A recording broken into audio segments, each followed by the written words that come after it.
Why is my fridge a mess? Who could possibly make your fridge a mess? Think. Never. Think. I'll do something with this later. I'll do something with this later. No. Yes.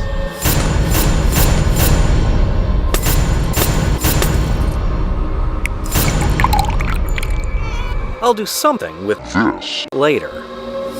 Say it. Say it. Why is your fridge a mess? Because